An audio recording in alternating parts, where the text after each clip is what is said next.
Welcome to Grosse Pointe Theater's production of Pirates of Penzance. Hello, I am Rachel Settlage, the director of this production, and with me is Ellen Bowen, our fabulous music director. Thank you. Welcome, and everyone, and I'm very glad to be here, Rachel. Now, throughout this presentation, I'll introduce you to some more of the talented cast and crew of Pirates. Pirates of Penzance opened Grosse Pointe Theater's 2017-2018 season and performed sold-out audiences at University Liggett School. We are thrilled to be bringing this Gilbert Sullivan classic to you again today through this streaming performance. I would like to thank the sponsor of tonight's production, Aiken Ormond Insurance, your local insurance expert. Now, Ellen, I am a true Gilbert & Sullivan fan. Their work has survived a century, and I love introducing it to new audiences. What drew you to Pirates, and what can you tell our guests watching about what to expect regarding the show and the orchestra for this production? Well, we have some very, very talented people and a wonderful orchestra in the back. We're hidden behind the curtain. But because Liggett is not set up for an orchestra, but it was a lot of fun. We had the cast members running behind us and often grabbing my shirt and things, but it was great. And I had the elementary music teacher is Rachel Houk, H-A-U-K, and a wonderful cellist, and she actually helped me put the strings together. We used all synthesizers for the brass and for the woodwinds, and then I had a live percussionist. So it was a different kind of production because we couldn't put the trumpets and the trombones and all that in there, but it all came off very well. Thank you, Ellen. It was amazing. The orchestra was fantastic. As you all know, watching this, we are not able to perform in theaters currently due to the COVID-19 pandemic. Thank you so much, but your safety is our priority, and we wish you and your family continued good health through these challenging times. We look forward to seeing you again when we can offer in-live performances, which will hopefully be next spring. Although we can't be together in person, we want to continue to entertain you with the caliber of talent that Grosse Pointe Theater is known for and that our audiences deserve. Grosse Pointe Theater is a nonprofit volunteer organization, and we takes approximately, believe it or not, over 100 volunteers to put on one production on our stages. We too are faced with challenges in this pandemic, including the lack of ticket sales revenue, which we depend on. That's why we're asking for your support. If you enjoy this presentation and other Grosse Pointe Theater productions, our youth on stage performing, please consider donating to the Grosse Pointe Theater by visiting gpt.org. That's gpt.org, or the link below. We could not do this without the support of all of you, our members, our patrons, our donors and sponsors, and of course, our community of Grosse Pointe, St. Clair Shores, and the area. Our sincerest thanks for your continued support. Now, before we begin, I would like to take a moment to dedicate this show to Bruce Maters, who was our producer of the show when we performed it live. Bruce was a longtime dedicated member of Grosse Pointe Theater who recently passed. We could not have done the show without him, and we will remember him in our hearts always. And now, sit back and enjoy as Grosse Pointe Theater presents Gilbert & Sullivan's Pirates of Penzance.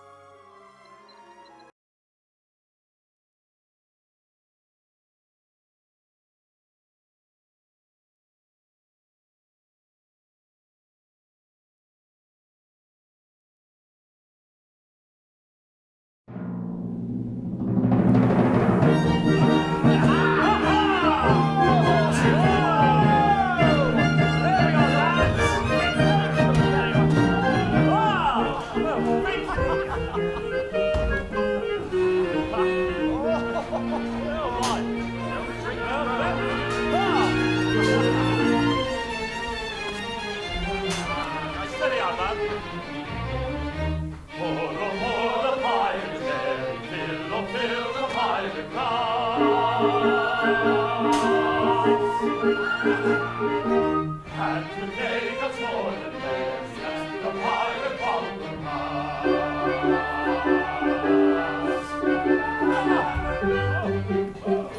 They are pirate friends, rising from invention. Strongly armed and keen to sense this he's a pirate now. There's no doubt to Frederic's ventures, Frederic's out of his indentions.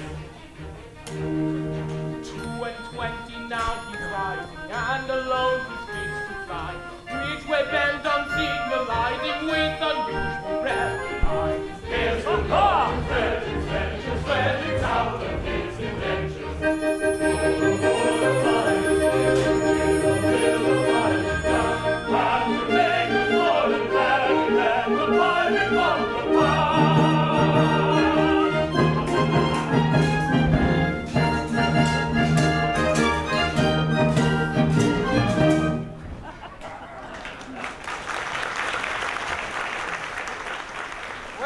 Frederic, from today you rank as a full-blown member of our band. My friends, I thank you all from my heart for your kindly wishes. Would that I could repay them as they so deserve. What do you mean? Today I am out of my indentures, and today I leave you all forever. Why, this is quite unaccountable. A keener hand at scuttling a cunarder or cutting out a white star never shipped a handspike. Yes, I have done my best for you. And why? It was my duty under my indentures. And I am the slave of duty. As a child, I was regularly apprenticed to your band. It was through an error. No matter, the mistake was ours, not yours, and I was in honor bound by it. An error? What error? Oh, I mustn't tell you. It would reflect upon my well-loved Ruth. Dear master, my mind has long been gnawed by the cankering tooth of mystery. Better to have it out at once. Oh, thank you. When Frederic was a little lad, he proved so brave and daring. His father thought to prentice him to some career seafaring. I was, alas, his nursery maid, and so it fell to my lot to take and bind this promising boy, apprentice to a pilot. A life not bad for a hardy lad, though surely not a high lot. Though I'm a nurse, you might do worse than make your boy a pilot.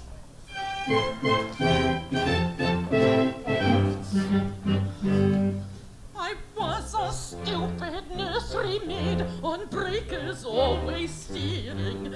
I did not catch the word aright through being hard of hearing, mistaking my instructions which within my brain did gyrate.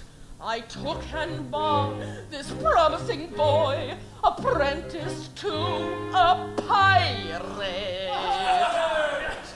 A sad mistake it was to make and doom him to this vile lot. I bound him to a pirate, you, instead of to a pilot. It's really quite fine. It's really quite. I soon found out beyond all doubt the scope of this disaster. But I hadn't the face to return to my place and break it to my master. Now a nursery maid is not afraid of what you people call work. So I made up my mind to go as a kind of piratical maid of all work. And that is how you find me now, a member of your shy lot, which you wouldn't have found had he been bound, apprentice to a pilot. I know it is. Couldn't hear. No. Oh, pardon, Frederic, pardon. Oh, rise, sweet one. I have long pardoned you. The two words. They were so much alike. They were. They still are, though years have rolled over their heads. But this afternoon my obligation ceases. Individually, I love you all with affection unspeakable. But collectively, I look upon you with such a disgust that amounts to absolute detestation. Pity me, my beloved friends, for such is my sense of duty that once out of my indentures I shall find myself bound to devote myself heart and soul to your extermination. Well, Frederic, if you conscientiously feel it is your duty to destroy us, we cannot blame you for acting on that conviction. Always act in accordance with the dictates of your conscience, my boy, and chance the consequences. Besides, we can offer you but little temptation to remain with us. We don't seem to make piracy pay. I'm sure I don't know why, but we don't. I know why. But alas, I mustn't tell you it wouldn't be right. Why not? It's only 11:30, and you're one of us until the clock strikes 12. Yes, and until then, you are bound to protect our interests. Here, here. Oh, well then, it is my duty, as a pirate, to inform you that you are too tender-hearted. For instance, you make a point of never attacking a weaker party than yourselves, and then whenever you attack a stronger party, you invariably get thrashed. There is some truth in that. Then again, you make a point of never molesting an orphan. Well, of course not. We're orphans ourselves and know what it is. Yes, but it has gotten about, and what are the consequences? Everyone we capture says he's an orphan. The past 3 ships we took proved to be manned entirely by orphans, and so we had to let them go. One would think that Great Britain's mercantile navy was recruited solely from her orphan asylums, which we know is not the case. Yes, but hang it all, you wouldn't have us be absolutely merciless. There's my difficulty. Until 12 o'clock, I would. After 12, I wouldn't. Was ever a man placed in so delicate a situation? And Ruth, your own Ruth, whom you love so well, and who has won a middle-aged way into your boyish heart. What's to become of her? Oh, he will take you with him. Well, Ruth, I must admit that I feel some little difficulty about you. It is true that you are very dear to me, but I have been at sea constantly since I was 8 years old, and yours is the only woman's face I have seen during that time. I think it is a sweet face. Oh, it is. It is. I say I think it is. That is my impression. But as I have never had an opportunity of comparing it with another woman's, it is just possible that I might be mistaken. True, Oh, what a terrible thing it would be if I were to marry this innocent person only to find out that she is, on the whole, plain. Oh, Ruth is very well indeed. Yes, there are the remains of a fine woman about Ruth. Do you really think so? I do. Oh, then I will not be so selfish as to take her from you. In justice to her, and in consideration for you, I will leave her behind. No! No, Frederic, this must not be. We are rough men who lead a rough life. But we are not so utterly heartless as to take away thy love. I'm sure that I am right in saying that there is not one man among here who would rob thee of this inestimable treasure for all the world holds dear. Not one. No, I thought there wasn't. Keep thy love, Frederic. Keep thy love. Oh, you're very good, I'm sure. Well, it's the top of the tide and we must be off. Farewell, Frederic. When your process of extermination begins, let our deaths be as swift and as painless as you can conveniently make them. I will. By the love I have for you, I swear it. Would that you could render this extermination unnecessary by accompanying me back to civilization. No, Frederic. This must not be. I don't think much of our profession, but when contrasted with respectability, it is comparatively honest. No, Frederic. I shall live and die a pirate king. All right, boys. Are you ready?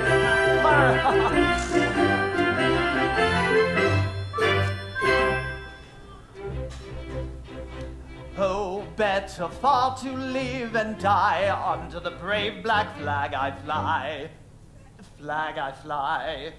Then play a sanctimonious part with a pirate head and a pirate heart. Down, please. Away to the cheating world go you, where pirates all are well-to-do. But I'll be true to the song I sing. and live and die a pirate king. For I am a pirate king, and it is a glorious thing to be a pirate king. I am a pirate king, and it is a glorious thing to be a pirate king. It is a pirate king, the pirate king.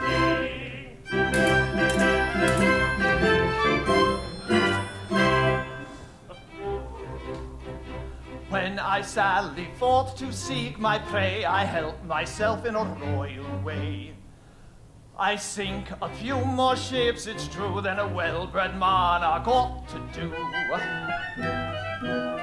Still many a king on a first-class throne, if he wants to call his crown his own, thank you, must manage somehow to get through more dirty work than ever I do.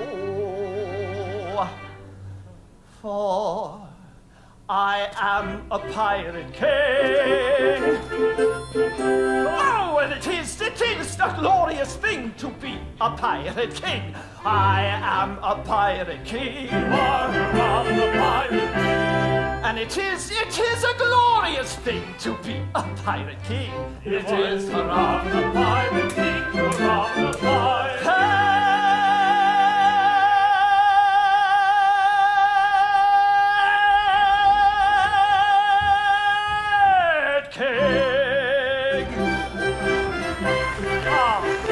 Ha-ha, boys, let's go!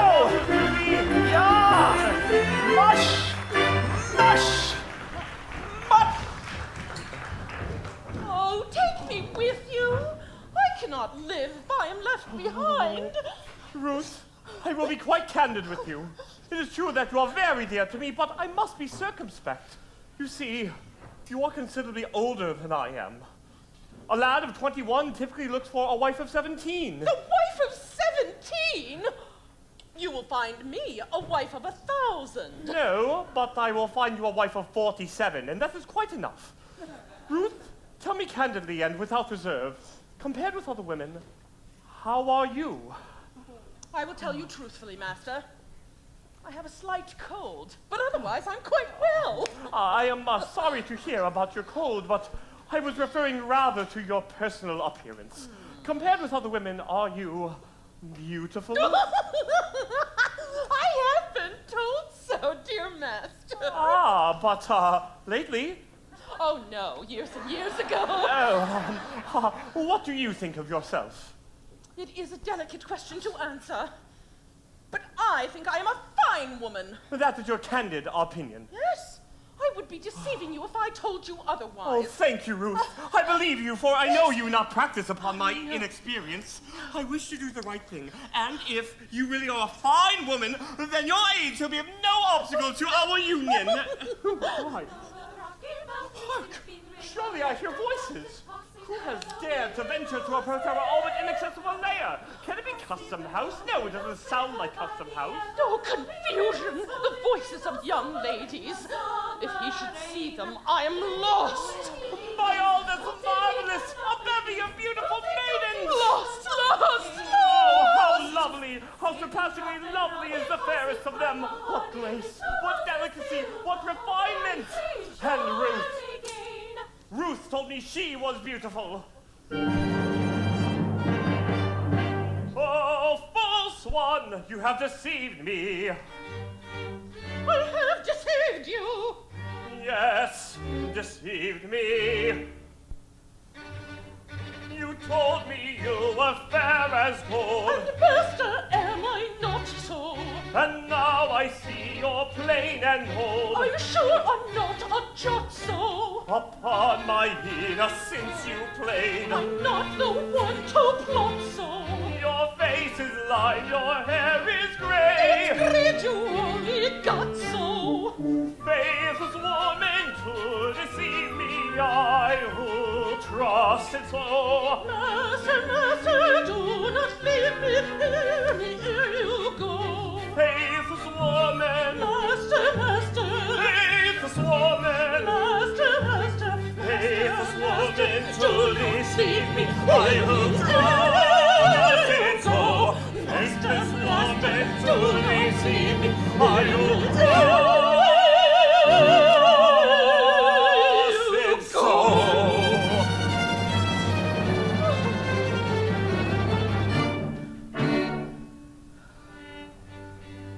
I love without reflecting. Oh, do not be rejecting. Take a maiden tender, her affection raw and green.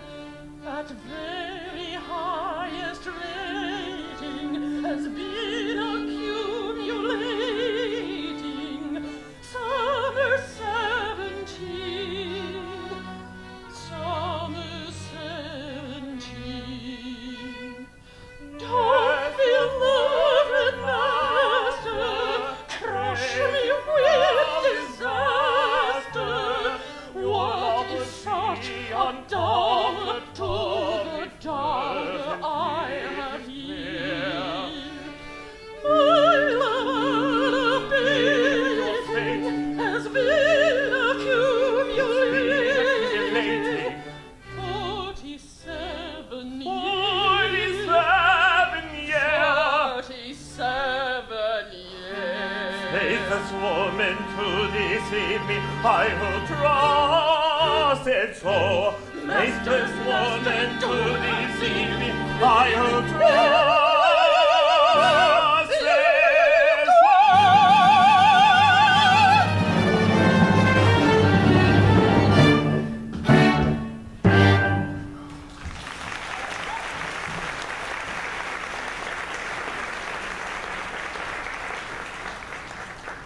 What shall I do? Before these gentle maidens I dare not show in this alarming costume. No, no, I must remain in close concealment until I can appear in decent clothing.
Papa is. We have left him ever so far behind. Oh, he will be here presently. Remember, poor Papa isn't as young as we are, and we have come over a rather difficult country. But how thoroughly delightful it is to be so entirely alone! Why, in all probability, we are the first human beings who ever set foot on this enchanting spot, except the mermaids. It's the very place for mermaids, who are only human beings down to the waist. And who can't be said strictly to set foot anywhere. Tails they may, but feet they cannot. But what shall we do until Papa and the servants arrive with the luncheon? Well, we are quite alone, and that sea is as smooth as glass. Suppose we take off our shoes and stockings and paddle!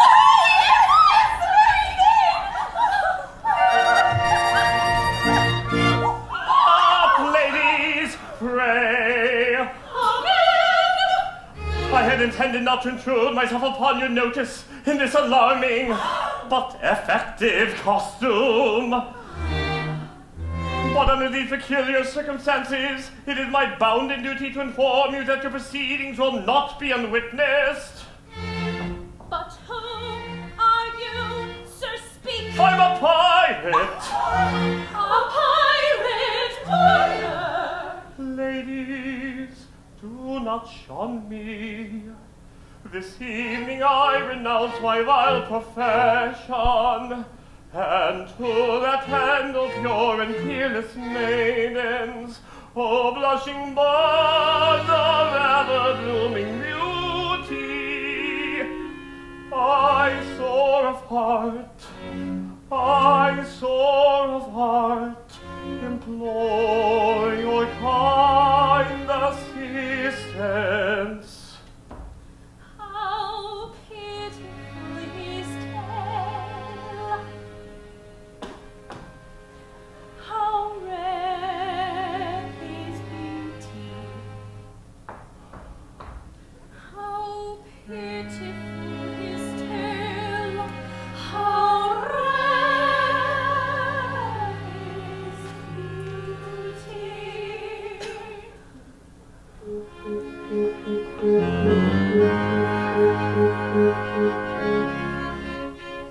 Oh, is there not one maiden breast which does not feel the moral beauty of making worldly interest subordinate to sense of duty? Who would not give up willingly all matrimonial ambition to rescue such an one as I from his unfortunate position, from his position,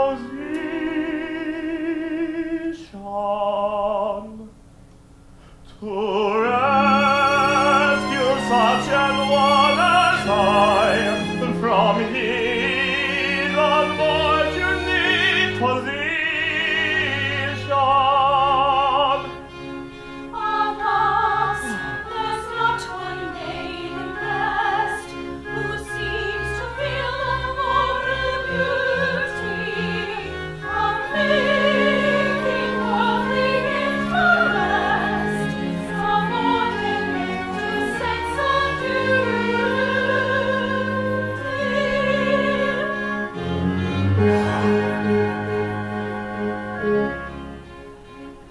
Oh, is there not one maiden here whose homely face and bad complexion has caused all hope to disappear of ever-winning man's affection?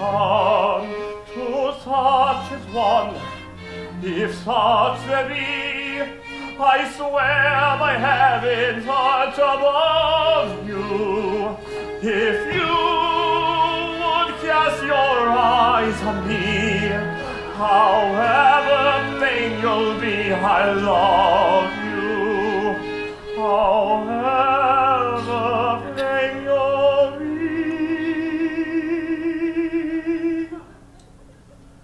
If you would cast your eyes on me, however vain you'll be, I love you. I love you.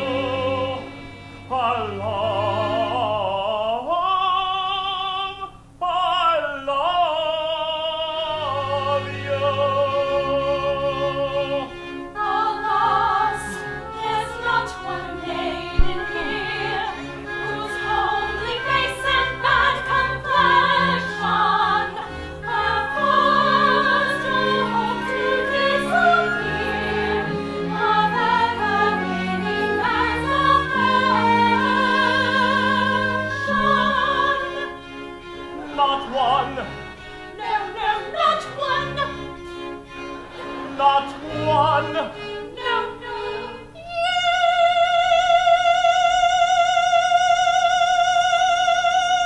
Yes, one.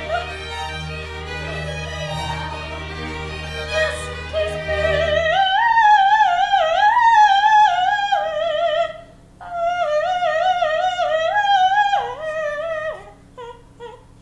Bella. Oh, sisters deaf to pity's name, for shame! It's true that he has gone astray, but pray, is that a reason good and true why you should all be deaf to pity's name? The question is, had he not been a thing of beauty, would she be swayed by quite as keen a sense of duty? For shame!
Welcome back. My name is Rachel Settlage, and I am the director of this production of the Pirates of Penzance, put on by Grosse Pointe Theater. And I am delighted to introduce you to two of our actors. I have with me Ron Bernas, who plays our Pirate King, and Maggie Bickerstaff, who plays Mabel. Now, we've just met the two young lovers, and I want to turn first, though, to Ron. Ron, the Pirate King is such a fun role. What drew you to this production and to this role? Well, it's kind of interesting because when my kids were really little, we used to watch this movie all the time, the Kevin Kline and Linda Ronstadt, Rex Smith movie. And they just thought it was really silly and fun, and I thought it was really silly and fun, which is why I showed it to them the first time. And I'd rather have them singing Gilbert and Sullivan than, you know, the Wiggles. So we used to watch it fairly regularly, and I always thought it was so much fun, and I thought it would be fun to play a role for them that they knew. And it's a fun character. He's just so over the top, and it's fun to get out of myself for a while like that. And with someone like that, I'm fairly reserved. And again, a chance to work with you. We played romantic interests in a couple shows, and I thought it would be fun to work with you because I knew what you wanted to do with the show, and I knew it would be fun. Thanks. Well, I certainly asked a lot of you in this role as Pirate King. Would you be willing to share maybe some of the choreography moves or the other asks I had of you, and if there's anything that we should particularly watch out for in the rest of the show? Well, the one thing anyone ever commented on, ever will comment on, I could be 90 in my grave and people will be showing up and saying, I wonder if he has those pants on. Those made my character. So I took the cue from those pants and my costume. So that was very helpful. But some of the things that you asked me to do, I am no dancer. I'm barely a singer. So the one thing that you made me do a couple times, you said, walk to the front of the stage and do something sexy. And I'm like, what could be sexy? I'm a middle-aged suburban dad. I cut grass, I clean the toilets, I couldn't think of anything sexy, and I had to have you show me something sexy to do. So, but I have always loved the end of Act 1 of this show, and also now I've forgotten the name of the song. The Hail Hail the Gang's All Here. That was a load of fun to do. But the whole second act is just so silly, and it just builds and builds and builds and finishes. Just a lot of fun. Great. And so Maggie, Mabel's entrance is one of the best entrances in musical theater history, and you nailed it. What drew you to this role of Mabel? Well, sort of like Ron, Mabel is all personality. And like one of the things that's so remarkable about her to me is that she has like 4 lines of dialogue total, but there is no doubt what kind of person she is. Like she is very clearly like, what you're gonna get from the minute she walks in. And so I think that was really it. And I just had really an excellent time playing around with her, especially because with strong characters like this, there's a really easy it can easily come across as bossy or domineering, and that's not her. Like she knows what she wants and she's not afraid to make it happen, but she will never step out of line to get it done. So I just thought that she's all personality, mostly class, and just a joy, really. That's great. Now you're a professional singer, Maggie, so how did you approach this role and the music? For a long time, let me tell you. One of the things I find very exciting about Gilbert and Sullivan, especially Pirates of Penzance, being like kind of standard musical theater repertoire, is that well and correctly executed Gilbert and Sullivan really, really relies on strong technique. And especially with a character like Mabel, a young voice is really being encouraged to explore pretty much its full range.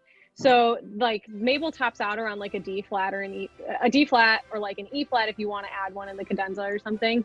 But just that whole aria is like really built on all of the stuff that you do in a warm up anyway, like making sure staccati are healthy. Is my melisma accurate? You know, am I supporting this note or is it all coming from my throat? That kind of stuff. And so they're all just like really, really technical aspects that you also have to make beautiful. So I think a lot of it for me was just doing the due diligence of you can't just sing the aria a bunch of times and then great, now it's awesome. Like you really have to hammer out the details. And so that was a lot of that for me. I also, just the more I think about it, like because of the nature of that sort of growth throughout how you learn this kind of piece, like I could probably sing Mabel right now a lot more easily than I did 2 years ago. And like, that's really exciting. It's kind of the gift that keeps on giving. So that was my Mabel journey. Well, I have to say, it's been so great to see both of you again. You were both amazing in the show. Ron, you were very sexy. You did a great job. So Ron, Maggie, if folks want to support Grosse Pointe Theater, where should they go? If you want to make a donation to Grosse Pointe Theater, you can do that at gpt.org or in the links below. Any amount is appreciated. Now, on with the show.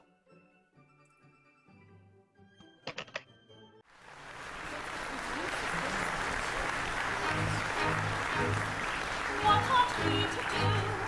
Gentle sister, say. Propriety we know says we ought to stay, while sympathy exclaims, freedom from your tether, play at other games. Leave them here together. Her case may any day be yours, my dear, or mine. Let her make her hay while the sun doth shine. Let us compromise. Our hearts are not of leather. Let us shut our eyes and talk about the weather. Yes, yes, let's talk about the weather. How beautifully blue the sky, the glass is rising very high. Continue fine, I hope it may, and yet it rain but yes. Tomorrow it may pour again. I hear the country wants a rain. People say I know not why that we shall have a warm July. Tomorrow it may pour again. I hear the country wants a rain. People say I know not why that we shall have a warm July. Tomorrow it may pour again. I hear the country wants a rain. People say I know not why that we shall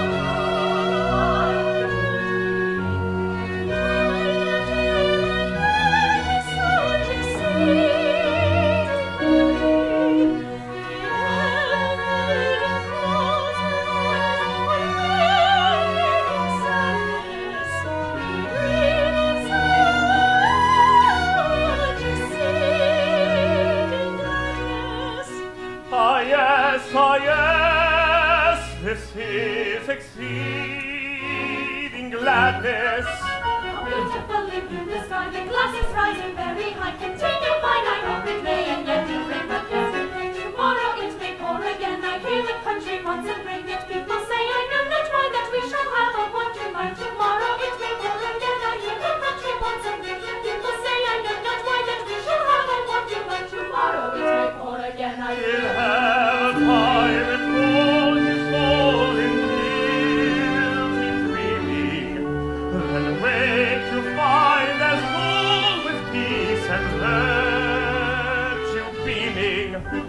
how beautifully blue the sky, the glass is rising very high. Continue fine, I hope it may, and yet it rained but yesterday. Continue fine, I hope it may, and yet it rained but yesterday. How beautifully blue the sky, the glass is rising very high.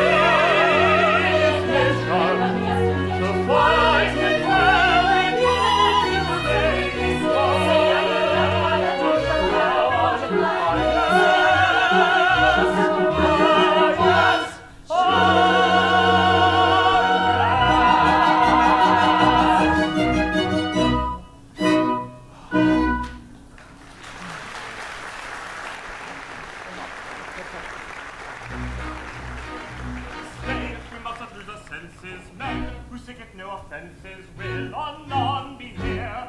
I receive a dreadful trade, pray you get your hunting ladies, while the coast is clear. No, we must not lose our senses. If we seek it no offences, we should not be here. I receive a dreadful trade, nice companions for young ladies, let us miss. Too late, too late.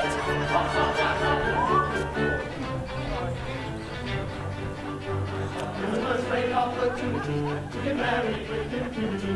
And indulge in love, felicity, of unbounded domesticity. To quickly be personified, conjugally matching modified by a doctor of divinity who is located in this vicinity. We have missed our opportunity of escaping with impunity. So farewell to the felicity of our maiden domesticity. We shall quickly be personified, conjugally matched and modified by a doctor of divinity who is located in this vicinity.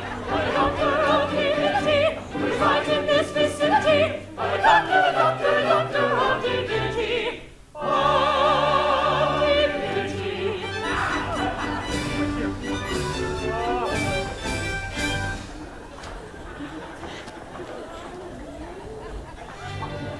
Hold, monsters! Ere your pirate caravanserai proceed against our wills to wed us all. Just bear in mind that we are wards in chancery, and father is a major general. We'd better pause, or danger may befall. Their father is a major general. Yes, yes, he is a major general. Yes, yes, I am a major general. That's my song! Stop singing my song! It is a glorious thing to be a major general. Stop singing!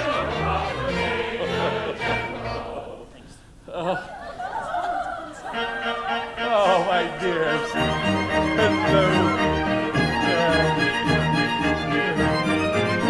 Hello. I am the very model of a modern major general. I've information, vegetable, animal, and mineral. I know the kings of England, and I quote the fights historical from Marathon to Waterloo or a categorical. I'm very well acquainted too with matters mathematical. I understand equations both the simple and quadratical. About binomial theorem, I'm teeming with a lot of news. News. With many cheerful facts about the square of the hypotenuse.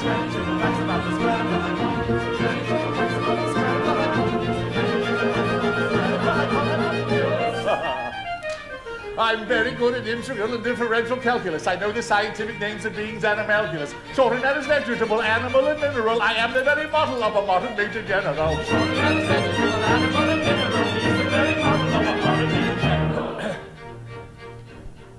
I know on mythic history, King Arthur and Sir Gyaradox. I answer Haracostrix, I've got pretty taste for Peridot. Cornelia Jacks, all the crimes of Heliogabalus. Conic, I can form peculiarities perambulus. I can tell and doubt and Raphael some Gerard and Zophanies. I know the croaking chorus from the frogs of Aristophanes, that I can hum a fugue of which I've heard the music's dinner for. Oh, dinner for. And whistle all the airs from that infernal nonsense pinafore. Whistle all the airs from that infernal nonsense pinafore. Whistle all the airs from that infernal nonsense pinafore. Whistle all the airs from that infernal nonsense pinafore. Then I can write a washing bill in Babylonic cuneiform and tell you every detail of Caradicus's uniform. In short, and that is vegetable, animal, and mineral. I am the very model of a modern major general. Short, and that is vegetable, animal, and mineral. It's the very model of a modern major general. In fact, when I know what is meant by mamelon and ravelin, when I can tell at sight a Mauser rifle from a javelin, when such affairs as sorties and surprises I'm more wary at, and when I know precisely what is meant by commissariat. When I have learned what progress has been made in modern gunnery, when I know more of tactics than a novice in a nunnery, in short, when I'm a smattering of elemental strategy. Oh, elemental strategy, let me see. You'll say a better Major General is never strategy. Say a better Major General is never strategy. Say a better Major General is never strategy. Say a better Major General is never strategy. For my military knowledge, though I'm plucky and adventurous, has only been brought down to the beginning of the century. Still in matters vegetable, animal, and mineral, I am the very model of a modern Major General. Still in matters vegetable, animal, and mineral, he is the very model of a modern Major General. Oh, my dears.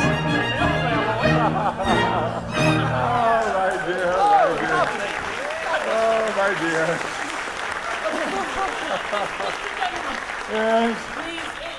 Please. What? Once more, please. No. Please, but. No. But. Faster. Oh. Faster. No. All right. In fact, when I know what is meant by Babylon and Ravelin, when I jealous I demouse a rifle from a javelin, when such affairs are sorted and surprised I'm aware yet, and when I know precisely what is meant for a commissariat, when I have looked at prognosticated modern gunnery, when I know more of tactics than an officer and nunnery, in short, I'm a smattering of elemental strategy. You'll say it better, Major General, is never strategy. Say a better Major General is never strategy. Say a better Major General is never strategy. Say a better Major General is never strategy. For my military knowledge, though I'm plucky and adventurous, has only been brought down to the beginning of the century, but still in matters vegetable, animal, and mineral, I am the very model of a modern Major General. Vegetable, animal, and mineral, he is the very model of a modern Major General.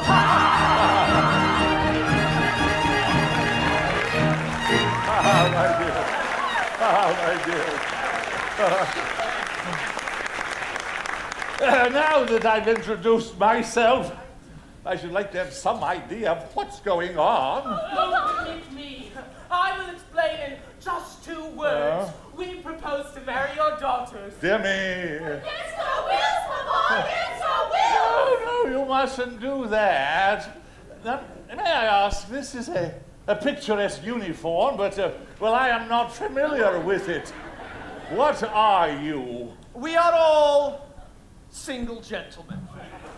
Yes, I gathered that. But anything else? No, nothing else. I don't believe them. They are pirates. What? The famous Pirates of Penzance. The Pirates of Penzance? Oh, I have often heard of them. All except this gentleman. What? Who was a pirate once, but is freed from his indentures today and means to lead a blameless life evermore. No, wait a bit. I object to pirates as sons-in-law. We object to Major Generals as fathers-in-law. But we waive that point. We do not press it. We look over it. An idea. And do you mean to say that you would deliberately rob me of these, the sole remaining props of my old age, and leave me to go through the remainder of my life unprotected, unfriended, and alone? Well, yes, that's the idea. Tell me, have you ever known what it is to be an orphan? Here we are again. I ask you, have you ever known what it is to be an orphan? Orphan. Yes, orphan. Have you ever known what it is to be one? I say orphan. Orphan. No, I don't think we quite understand one another. Now, I ask you, have you ever known what it is to be an orphan, and you say orphan? As I understand you, you are merely repeating the word orphan to show that you understand me. I didn't repeat the word orphan. Oh, pardon me, you did indeed. I only repeated it once. Well, true, but you repeated But it. not orphan. Oh, stop! I think I see where we are getting confused. Now, when you said orphan, did you mean orphan, a person who's lost his parents, or often, frequently? I beg pardon, I see what you mean. Frequently. Ah, you said often, frequently. No, only once. Exactly, you said often, frequently, only once.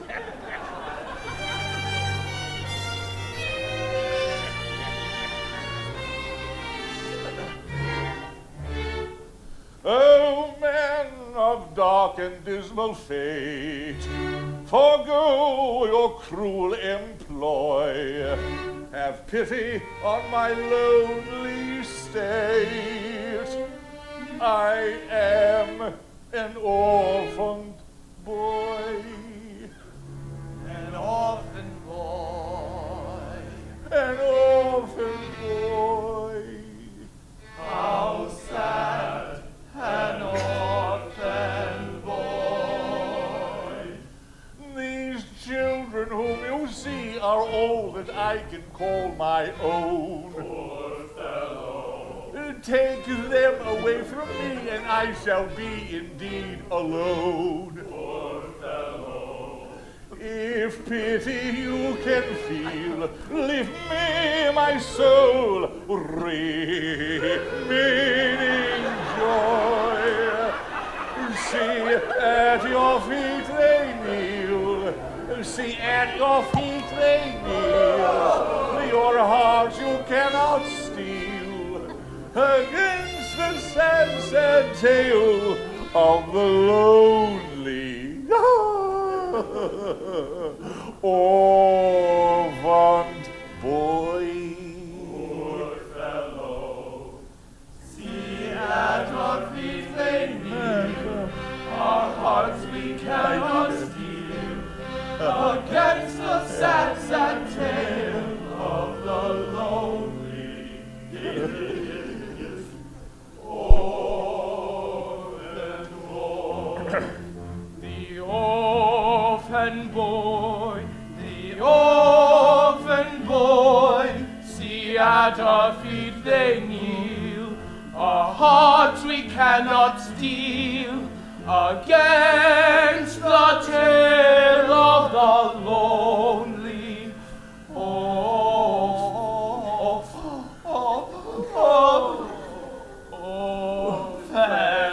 boy. Poor fellow. I'm telling a terrible story, but it doesn't diminish my glory, for they would have taken my daughters over the billowy waters if I hadn't in elegant diction indulged in an innocent fiction, which is not in the same category as telling a regular terrible story. He's telling a terrible story. He shall die by a death that is glory. Just one of the cruelest hearts that ever were known in these waters. It is easy in elegant diction to call it an innocent fiction, but it comes in the same category as telling a regular terrible story. It's easy in elegant diction to call it an innocent fiction, but it comes in the same category as telling a regular story.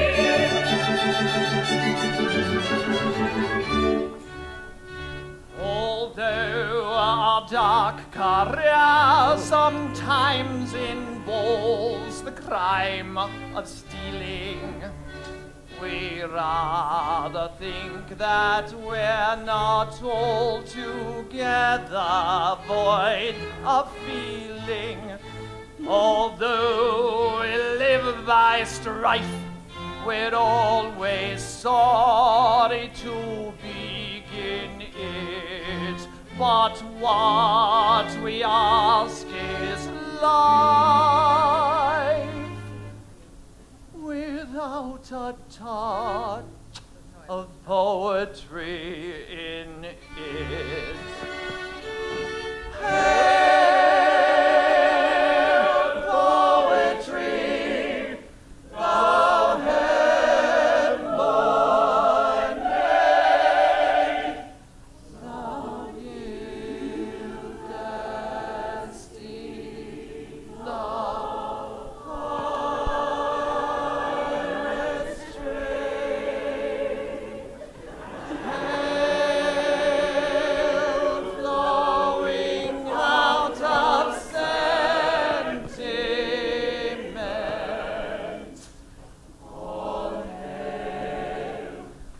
All hail, divine emollient. You may go, for you're at liberty. Our pirate rules protect you. and honorary members of our band, we do elect you. Not that song again! And it sometimes is a useful thing to be an orphan boy. It's not fun. It's not fun for me. Oh, happy day with joyous glee, we will away and marry thee. Oh, happy day with joyous glee, we will away and marry thee. Should it befall auspiciously, our sisters all with bridesmaids be. Should it befall auspiciously, our sisters all with bridesmaids be. Oh, happy day with joyous glee, we will away and marry thee. Should it befall auspiciously, our sisters all will bridesmaids be. Should it befall auspiciously, our sisters all will bridesmaids be.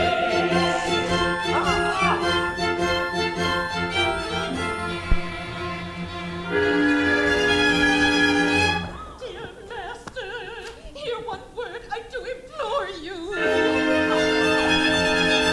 Remember Ruth, your Ruth who kneels before you. Yes, yes, remember Ruth, who kneels before you. Oh, way you did deceive me. Oh, way you did deceive him. Oh, do not leave me. Oh, do not leave her. Away, you grieve me. Away, you grieve him. I'd wish you'd leave me. We wish you'd leave him.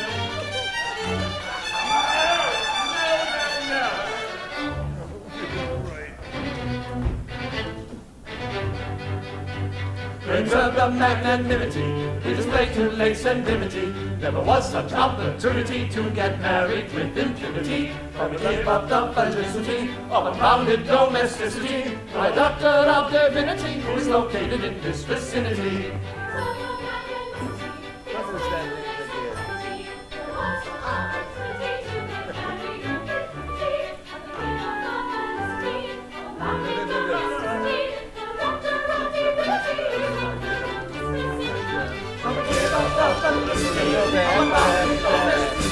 But we gave up the felicity of unbounded domesticity. So a doctor of divinity, a doctor of divinity, a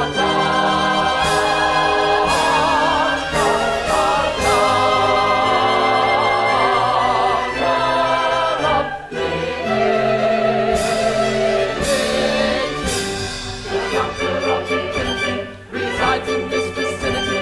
Though a doctor in this vicinity.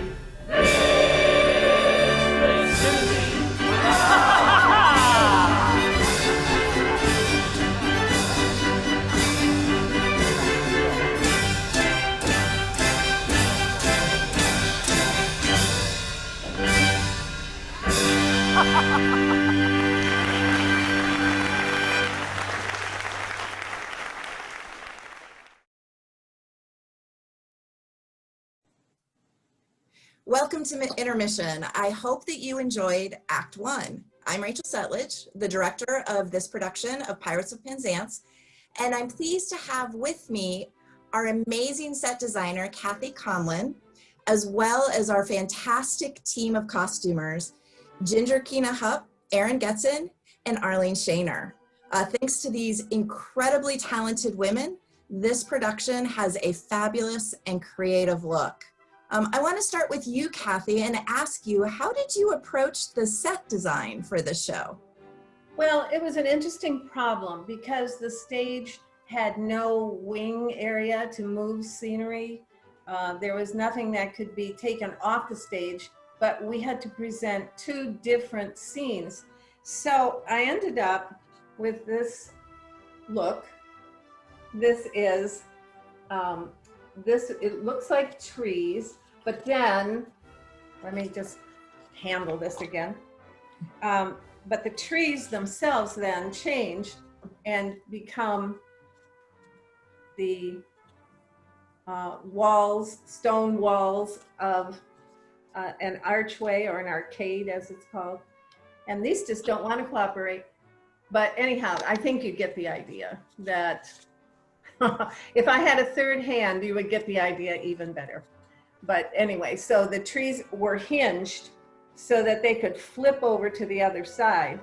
And when they did that, then they became stone arches. That's enough of that.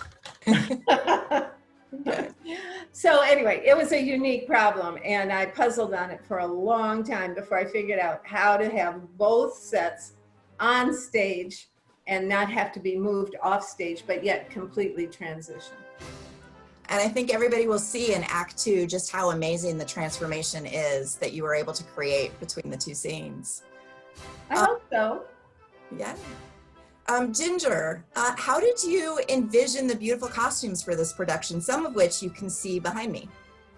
Well, originally we did Pirates in, I think it was 1986, 85, sometime like that. And I had done the costumes for that. And they had never been used again. And so they were in very good condition. So that was step one, was thinking, well, as long as you were willing to do it in this era, which is really not the right era when Gilbert and Sullivan were even writing, which is what I think the 1860s, 1870s. This was really 1812, 1814 look of the Empire look. And, but I conceived of it as a cartoony. So it's an exaggeration, way extreme in color, lots of contrast. Every costume should have 3 colors in it. Lots of trim, fussiness, silliness, and the silliness of the music lends itself very much to the silliness in the women's costumes. The bobbies are the bobbies, and then the pirates, you get to do all kinds of fun things. But in this case, I took care of getting the women basically dressed, but Erin and Arlene took on the pirates and finishing up, because I was only in town for a few months. So it was a cartoony effect and then using what we already had. So Erin and Arlene, what were some of your favorite costume pieces, and how did you construct, find, or finish them up? So I actually will go start first. I do have some pictures to show because I am a visual person. So hang on a second.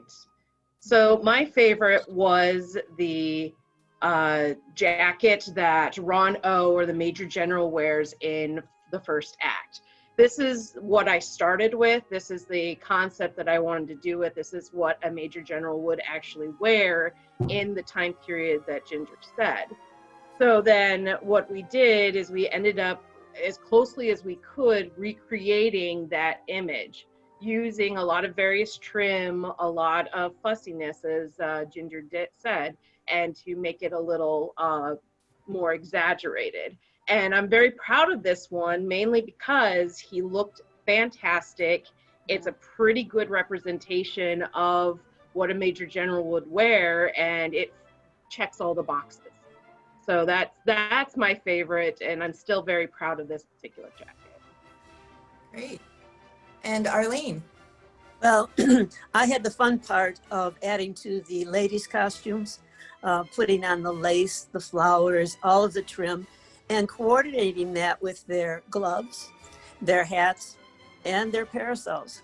So you knew exactly who was wearing what at what time. And the girls loved these outfits. In fact, a couple of them said, "Can't we please keep them?" "No, we might need them for another show some other time." But I had the fun part. Great. Now, Arlene, you've been a member of Grosse Pointe Theater for 49 years. Why do you think Grosse Pointe Theater has had such success and longevity? Well, Grosse Pointe Theater is committed to put on top-notch shows. But you can't put on a top-notch show unless you have a family of workers behind that show. And that's, I think, is the strong point, is that we have a great number of people who give their wholehearted selves to these shows, even though they might be working during the day. I myself joined, as you said, 49 years ago, with absolutely no background in theater. But because of the people who were involved, who were willing to mentor, who were willing to help, who were willing to teach, I have gone on to do directing, choreographing, stage managing, producing, and helping with props, sharing props, set dressing, and makeup. I haven't done lights or sound yet, but hopefully that will come. But it's all because that family, that theater family, is willing to work with you and help you. And anybody else that wants to join with the group, we will find a place for you. Well, thank you. Before we go on to Act 2, I'd like to give a huge thank you to the sponsor of tonight's show, Aiken Ormond Insurance, your local independent insurance expert. You can visit their website at aikenormond.com or call them at 313-881-5322. Ladies, it was so wonderful to see you all again. I cannot tell you how much I appreciate all of your work on the show. It truly would not have been such a success without every single one of you. Before we start Act 2, if our viewers would like more information about Grosse Pointe Theater or how to support us, where should they go? Well, for more information about our productions, our educational programs such as Youth on Stage, our membership or volunteer opportunities, please go to gpt.org. We would love to see you there. And if you'd like to, I guess you gotta wait. No, you're good. Oh, I am. Okay. If you'd like to support GPT, you can make a donation at gpt.org or check out the links below. Thank you so much for your support and enjoy Act 2.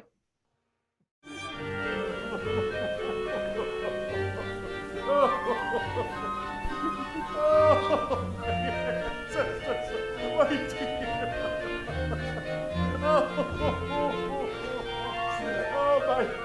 Oh my head.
Frederic!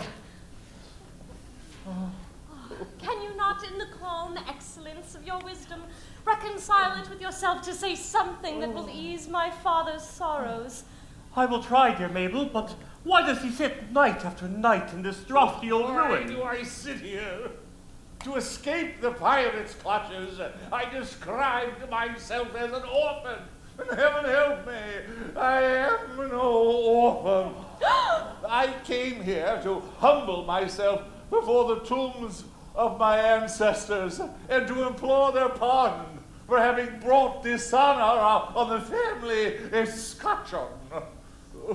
Father, you forget you only purchased the property a year ago, and the stucco on our baronial castle is scarcely dry. My dear, in this chapel, our ancestors, you cannot deny that. Now, with the estate, I bought the chapel and its contents. I don't know whose ancestors they were, but I know whose ancestors they are. And I shudder to think that they're descended by purchase, if I may so describe myself. They should have brought disgrace upon what I have no doubt was an unstained escutcheon. Oh, be comforted. Had you not acted as you did, these reckless men would have assuredly called in the nearest clergymen and have married your lord's family on the spot. Oh, I thank you for your proffered solace. But it is unavailing. I assure you, Frederic, such is the anguish and remorse I feel at the abominable falsehood by which I escaped those easily deluded pirates, well, that I would go to their simple-minded chief this very night and confess all. Did I not fear that the consequences would be most disastrous to myself? At what time does your expedition march against these scoundrels? At 11, and by midnight I will have hoped to have atoned for my involuntary association with this pestilent scourge by sweeping them from the face of the earth. And then, dear Mabel, you will be mine. Are your devoted followers at hand? They are. They only await my orders. Then, Frederic, let your escort lion-hearted be summoned to receive a general's blessing ere they depart upon their dread adventure.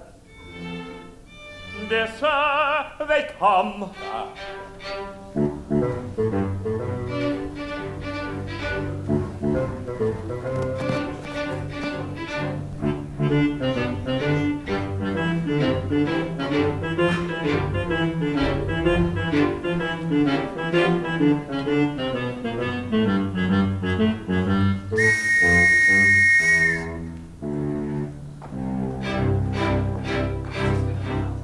When the foeman bears his steel, we uncomfortable feel, and we find the wisest thing is to slap our chests and sing. For when threatened with the mutes, and your heart is in your boots, there is nothing brings it round like the trumpet's martial sound, like the trumpet's martial sound. Ta-run, ta-run, ta-run, ta-run.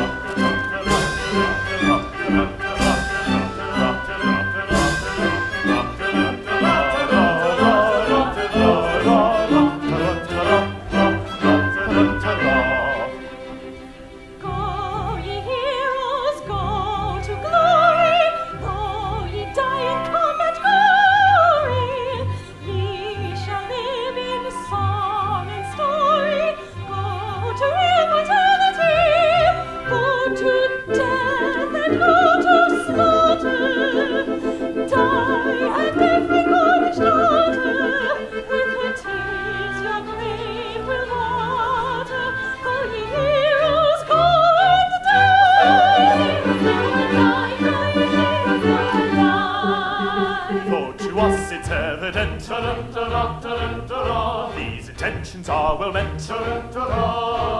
Such expressions don't appear. Calculated meant to cheer. Who are going to meet their fate in a highly nervous state. Still to us it's evident these intentions are well meant.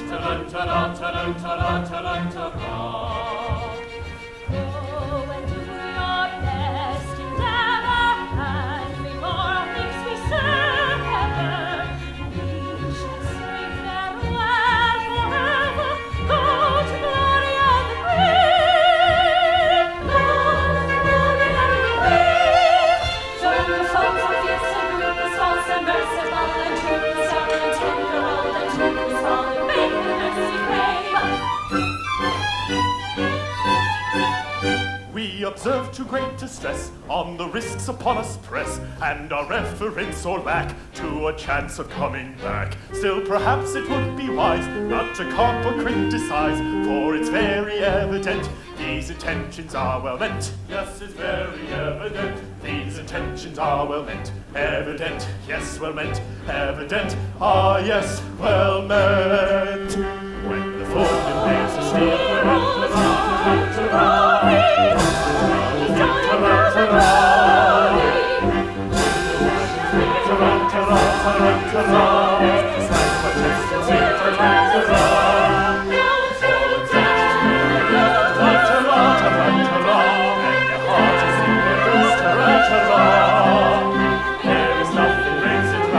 much the trumpet's martial sound.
Now for the pirate's lair, oh joy unbounded, oh sweet relief, oh rapture of an example, at last I may atone in some slight measure for the repeated acts of theft and pillage, of which at a sense of duty's stern dictation I, circumstance's victim, have been guilty.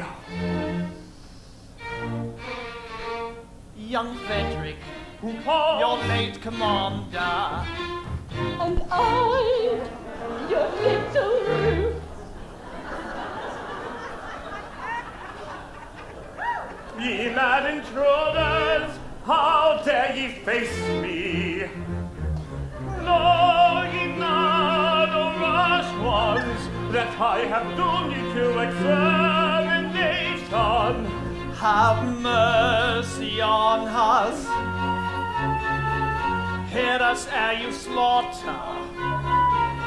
I do not think I ought to listen to you.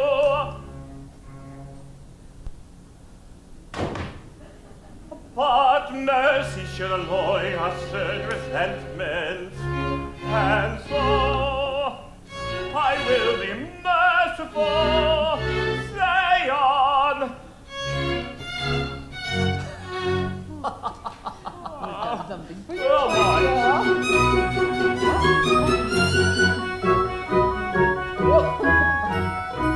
When you had left a pirate boat, we tried to raise a spirit fate, according to a custom so with quips and quibbles quaint.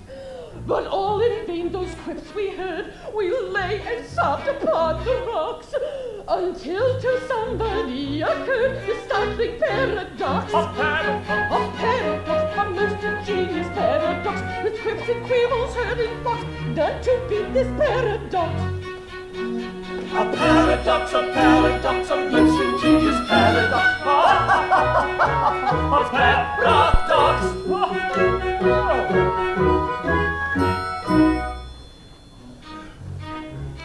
We knew your taste for curious quips, for cranks and contradictions queer, and with the laughter on our lips, we wished you there to hear.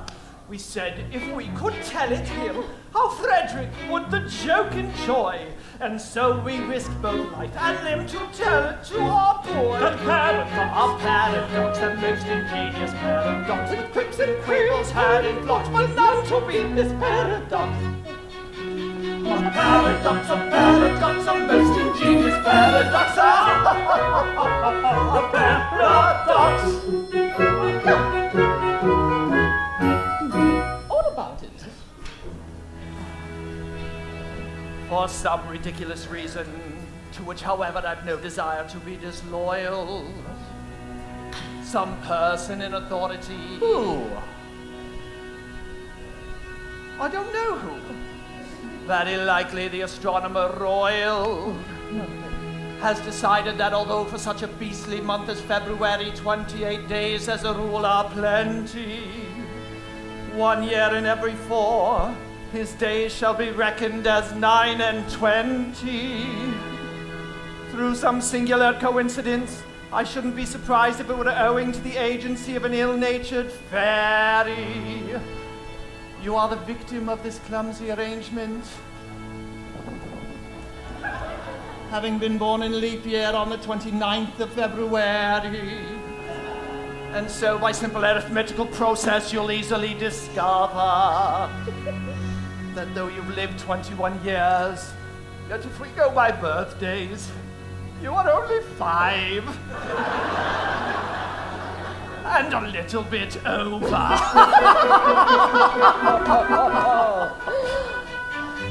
Dear me, let's see. Yes, yes, with your my fingers to agree. How quaint the ways of paradox, a common sense she gaily mocks. Though counting in the usual way is 21 I've been alive. Yet reckoning by my natal day, yet reckoning by my natal day, I am a little boy of 5. He is a little boy of 5. A paradox, a most ingenious paradox. A paradox, a curious paradox.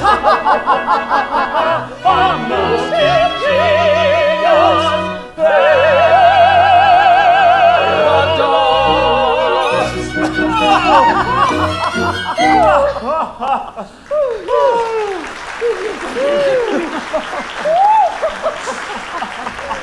Upon my word, this is most curious, most absurdly whimsical. 5 1/4? No one would think it to look at me. You are glad now, I'll be bound, that you spared us. You would never have forgiven yourself when you had discovered that you had killed 2 of your comrades. My comrades? I don't believe you appreciate the delicacy of your position. You were apprenticed to Until us. I reach my 21st year. No, until you reached your 21st birthday. And if we go by birthdays, you are as yet only 5 1/4. You don't mean to tell me you're going to hold me to this? No. We merely remind you of the fact and leave the rest to your sense of duty. Your sense of duty. Oh, don't put it on that footing. As I was merciful to you just now, be merciful to me. I implore you not to insist upon the letter of your bond, just as the cup of happiness is at my lips. We insist on nothing. We content ourselves with pointing out to you your sense of duty. Your sense of duty. Your appeal to duty, and my duty is only too clear. I abhor your infamous calling. I shudder at the thought that I ever was mixed up with it. But duty is before all, and at any price, I will do my duty. Bravely spoken. Come now, you are one of us once more. Oh, lead on, I follow. Oh, horror! What is the matter? Ought I to tell you? No, I cannot. And yet, has one of your band... Speak, I charge you, by that sense of conscientiousness to which we have never yet appealed in vain. General Stanley, the father of my Mabel. Yes. He escaped from you on the plea that he was an orphan. He did? It breaks my heart to betray the honored father of the girl who I adore, but as your apprentice, I have no other alternative. It is my duty to inform you that General Stanley is no orphan. What? More than that, he never was one. And I too understand that to save his miserable life, he dared to practice on our credulous simplicity. Our revenge will be swift and terrible. We will collect our band and attack Tremorden Castle this very night. Not a word! He is doomed. Away, away, my heart's on fire. I burn this base deception to repay. This very night, our vengeance dire shall glut itself in gore. Away, away. Away, away, ere I expire, I find my duty hard to do today.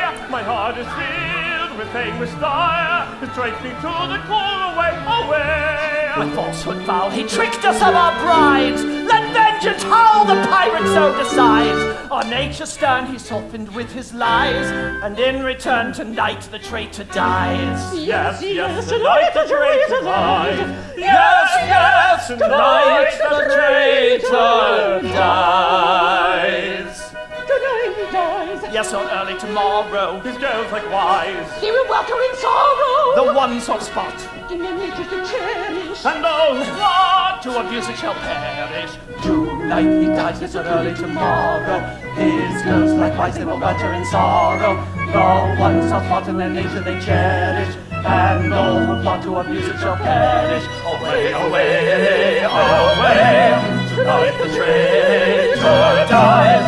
Away, away, tonight, tonight, tonight. The traitor dies. Tonight.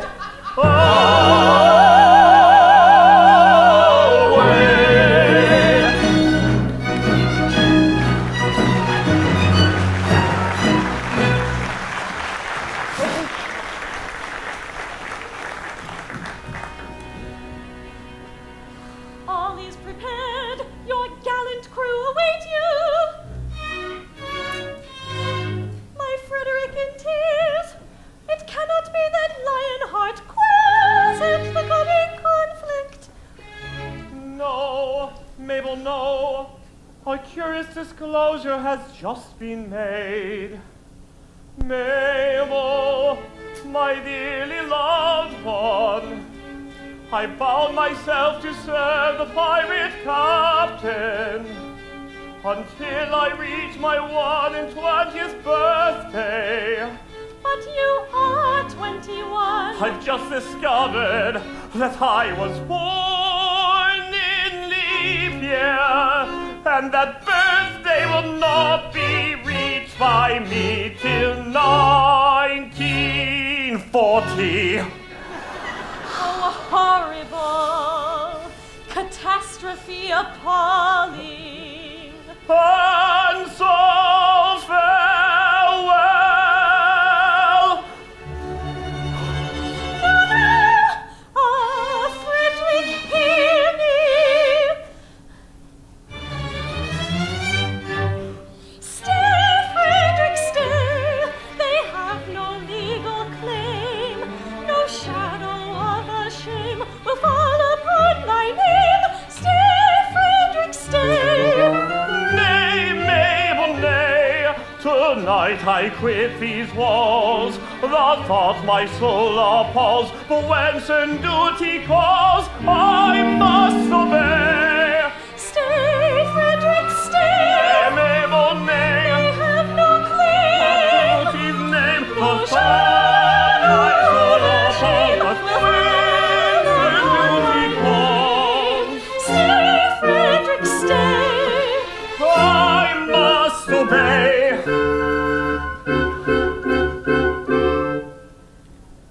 Ah, leave me not to pine alone and desolate.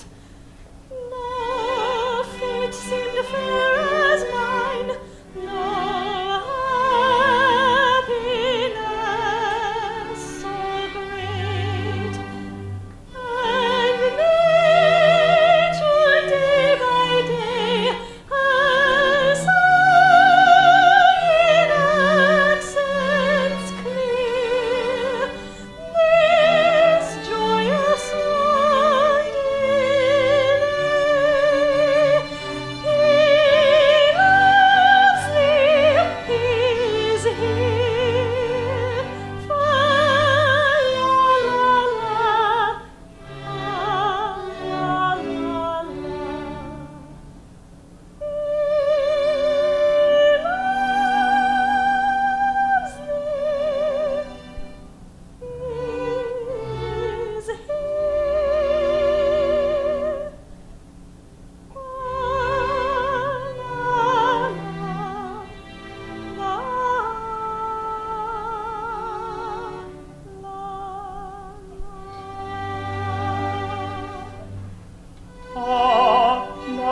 In 1940 I of age shall be, then I'll return and claim you, I declare it.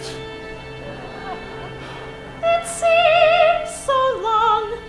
Swear that till then you'll be true to me.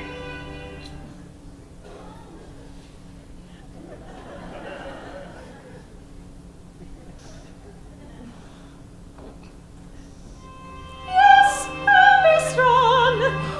By all the Stanleys dead and gone, I swear it.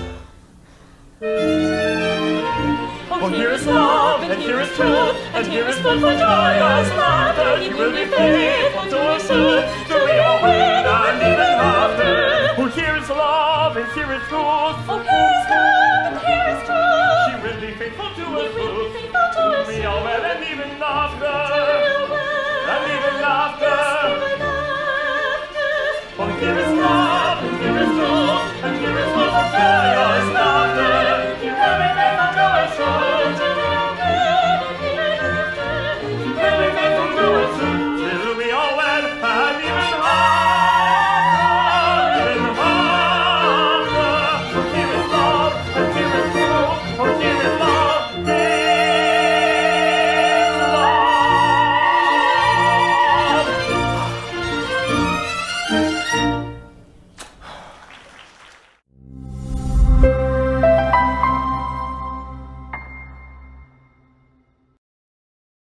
All right, welcome back to our production of The Pirates of Penzance at Grosse Pointe Theater. I am so excited now to introduce you to two more actors in our production.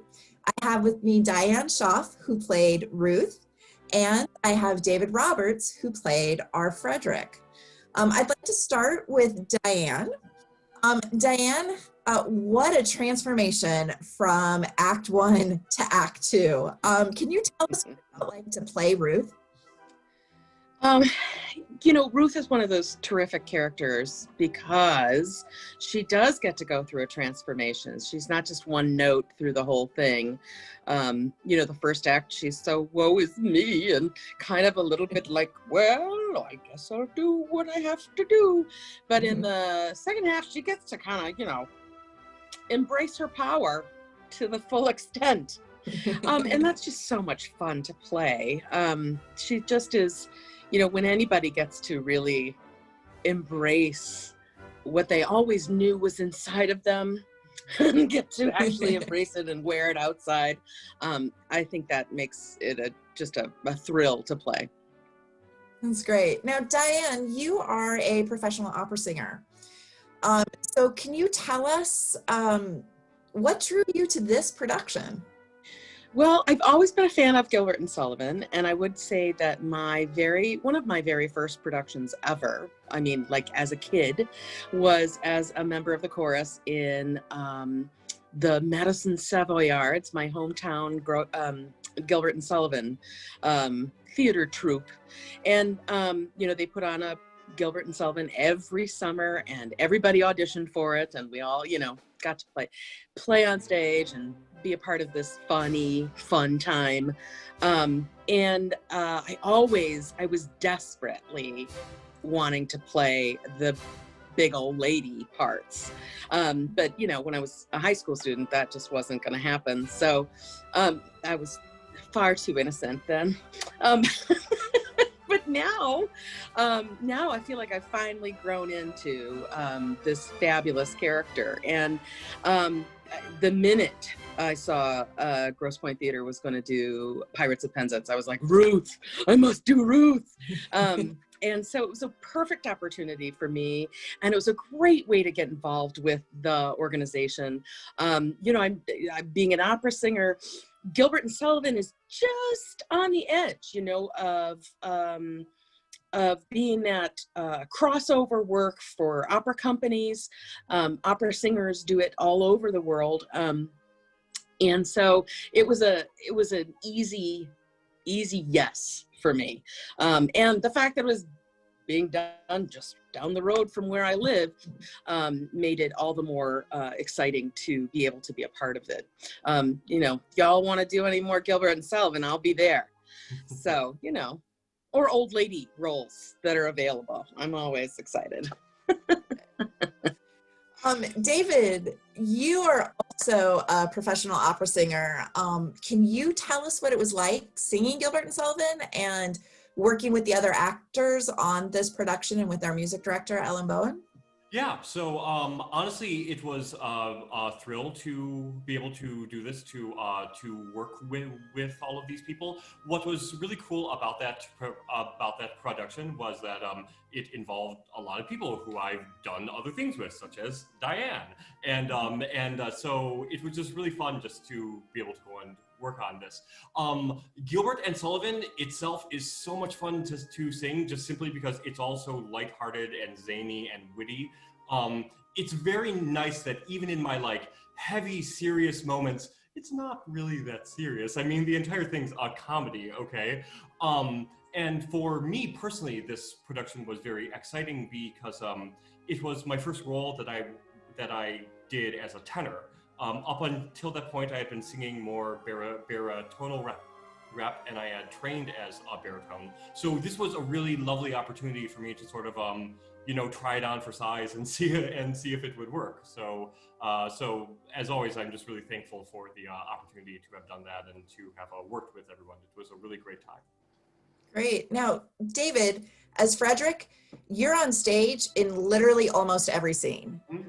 So how did you handle that? And what was your favorite part of the show? So actually where this is following was my favorite part of the entire opera, or operetta, or whatever you want to call it. That Act 2 run up through Stay Frederic Stay.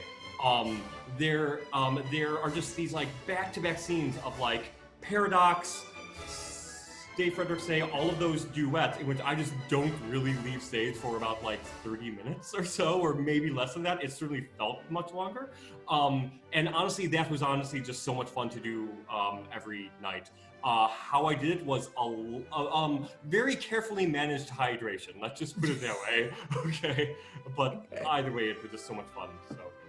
That's great. Well, I want to thank you both. I am in awe of both of you and the entire talented cast and crew of this show.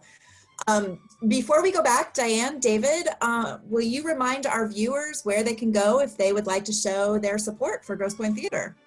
For more information on Grosse Pointe Theater or to give a donation, please visit gpt.org. You can also use the links below to make a donation, and your support is so appreciated. And now let's return for the finale of Pirates of Penzance and see what becomes of our young lovers, our Major General and his bevy of beautiful daughters.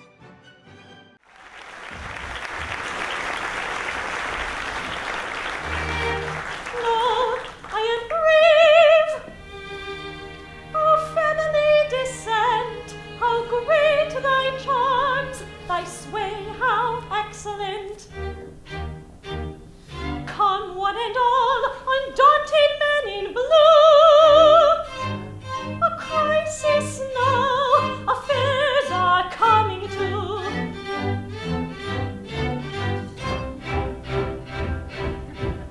Though in body and in mind, we are timidly inclined, and anything but blind to the danger that's behind. But when the danger's near, we manage to appear as insensible to fear as anybody here, as anybody here.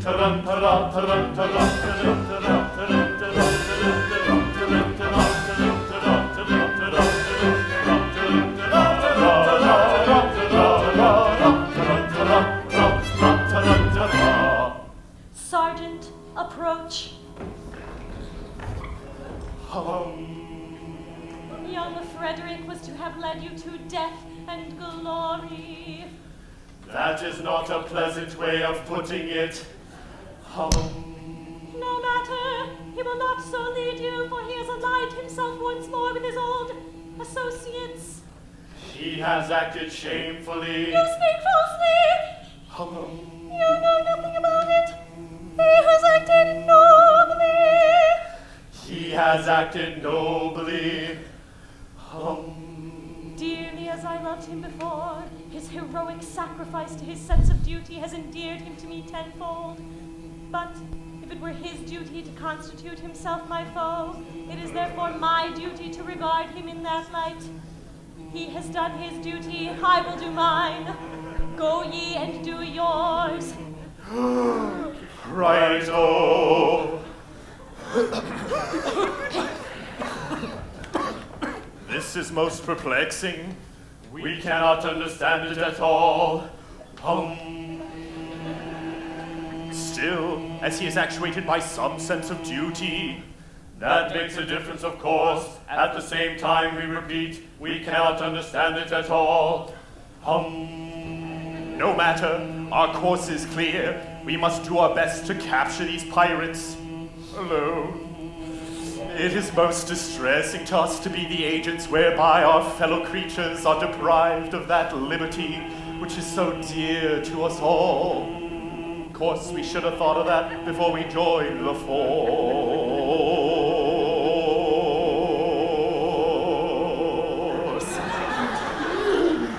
We should.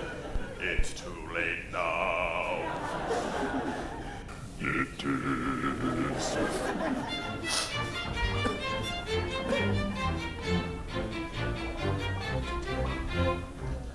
When a felon's not engaged in his employment, or maturing his felonious little plans, his capacity for innocent enjoyment, is just as great as any honest man's. Our feelings we with difficulty smother, when constabulary duties to be done.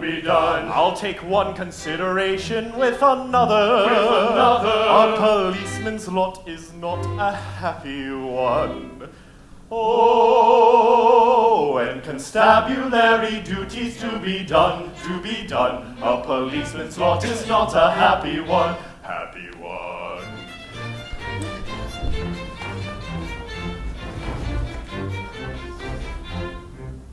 When the enterprising burglar's not a burgling, when the cutthroat isn't occupied in crime, he loves to hear the little brook a-gurgling, or listen to the merry village chime. When the coster's finished jumping on his mother,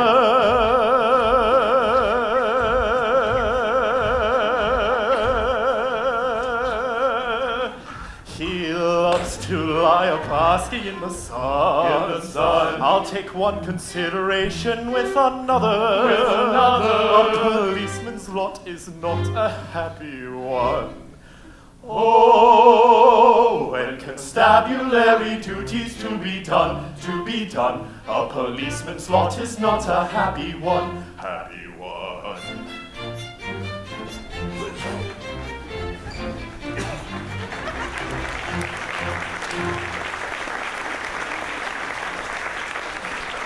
A rollicking band of pirates we, who tire of tossing on the sea, are trying their hand at a burglary with weapons grim and gory. Hush, hush, I hear them on the manor approaching. With stealthy steps the pirates are approaching. We are not coming for plate or gold, the story's General Stanley's told. We seek a penalty 50-fold for General Stanley's story. They seek a penalty 50-fold, we seek a penalty 50-fold. We seek a penalty 50-fold for General Stanley's story. They come in force with stealthy stride. Our obvious course is now to hide. They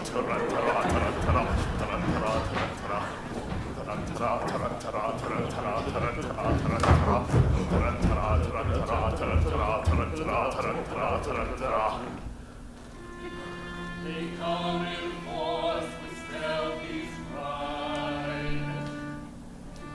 Our obvious course is now to hide.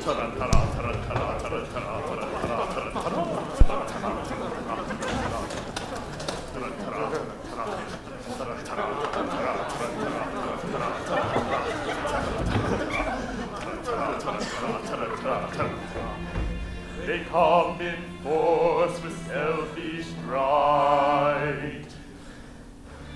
Our obvious course is now to hide.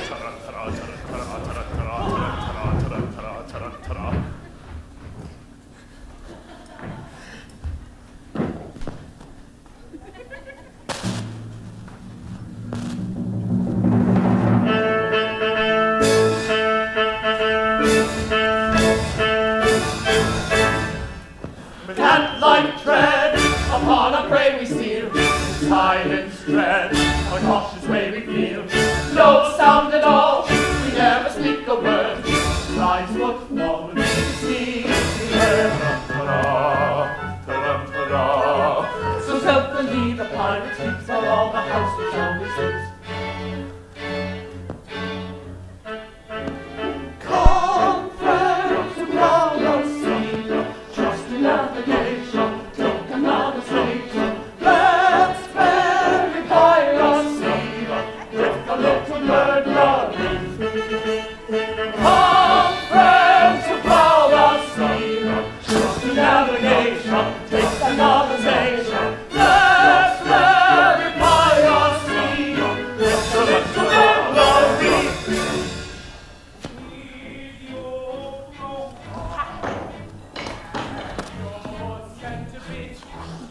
Life preserver, you may want to hint your silent magic, your dark lantern cease.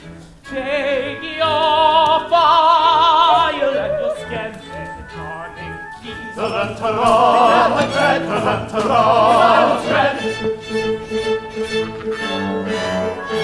Cat-like tread, upon our prey we steal. With silence dread, a cautious way we feel. No sound at all, we never speak a word. Flies foot forward, we speak. Come, friends, who plow the sea.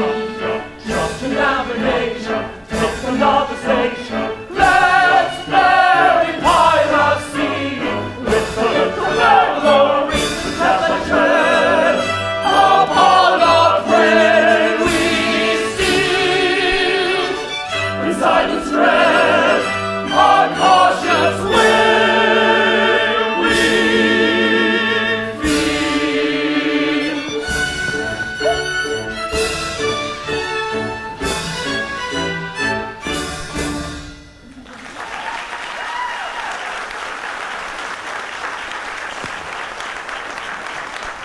We like that one too, so we're going to do a little more for you.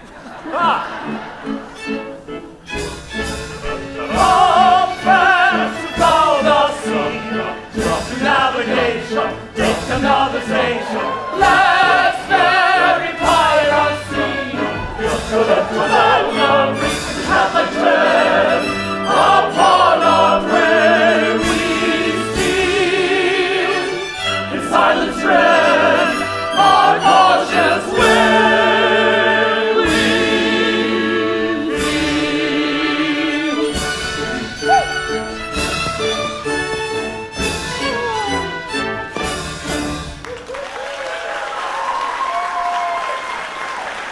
One more? One more! One more! Let's do it.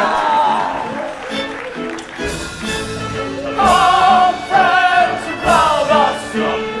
Trust in navigation, take another station. Let's bury piracy with a little memory. Catholic tread, upon our prey we steal.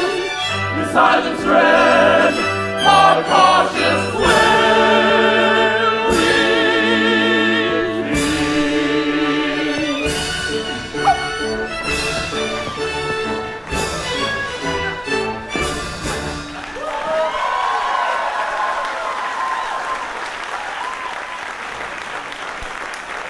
Hush, hush! Not a word.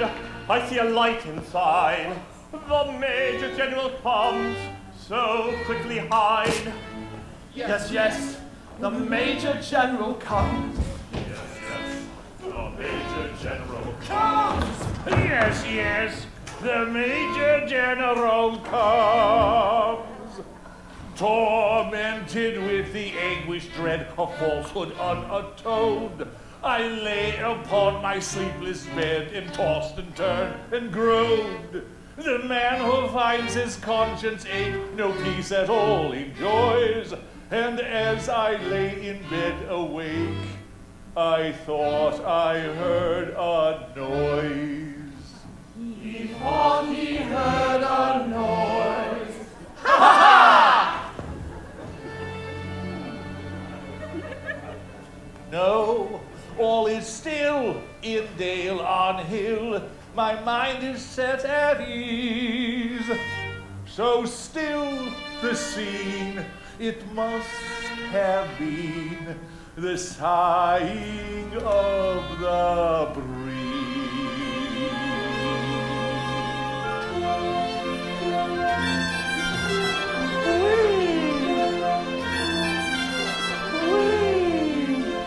Sighing softly to the river comes the loving breeze, setting nature all a-quiver, rustling through the trees.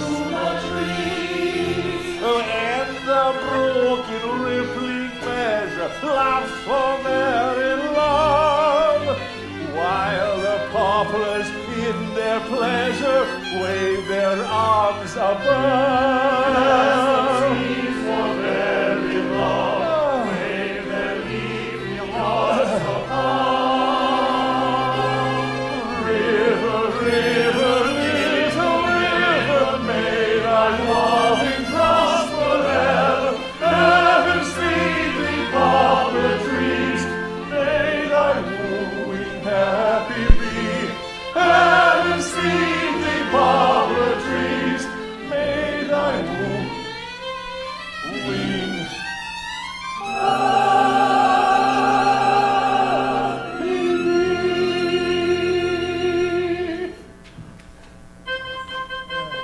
What is this and what is that and why does father leave his rest at such a time of night as this? So very incompletely dressed your father is and always was the most methodical and ready. It is invariable to go to bed at 5:30. But straight occurrence cannot be and calls him father promises. At such a time of night as this, so very incompletely dressed. Completely dressed. So very Oh, incompletely now. At such a time of night. Forward, my men, and seize that general there! His life is over!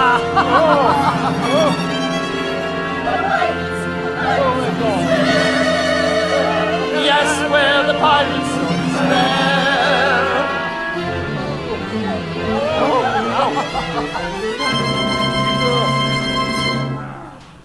Frederic is here, oh joy, oh rapture, summon your men and effect their capture. Frederic, save us!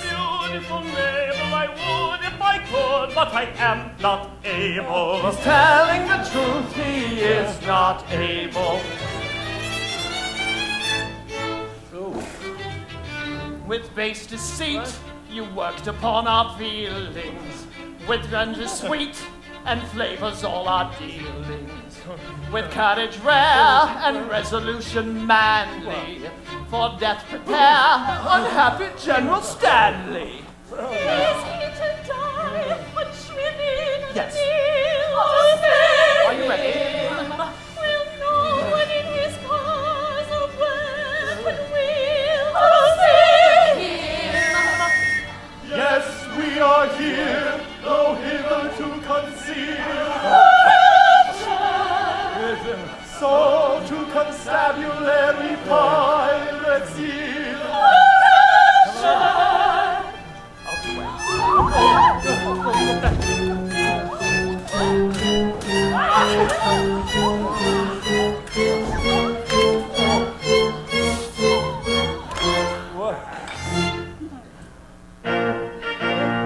Triumph now, for well we trow, your mortal careers cut short. No pirate band will take a stand at the stand.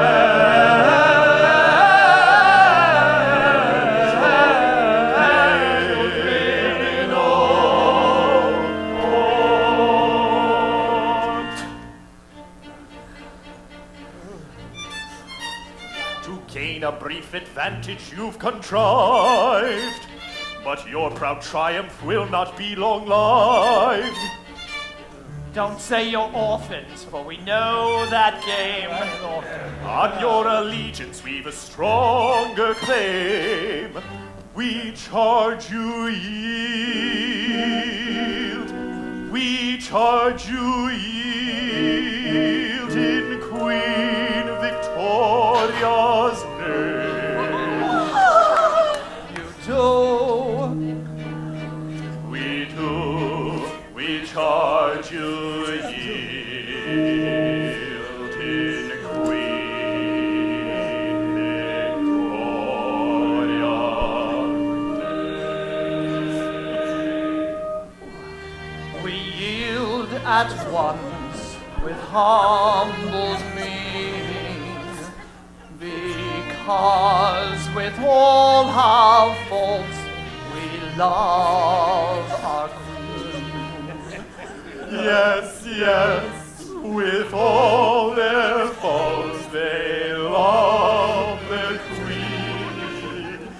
Yes, yes, with all their faults they love their queen. Away with them and place them at the bar. One moment. Let me tell you who they are. They are no members of the common throng. They are all noblemen who have gone wrong. They are all noblemen who have gone wrong.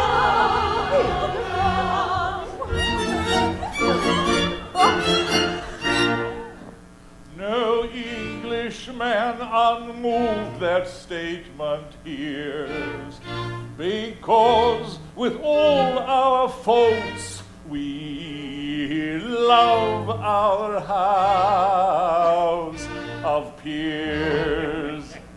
I pray you pardon me, ex-pirate king. Peers will be peers, and youth will have its fling.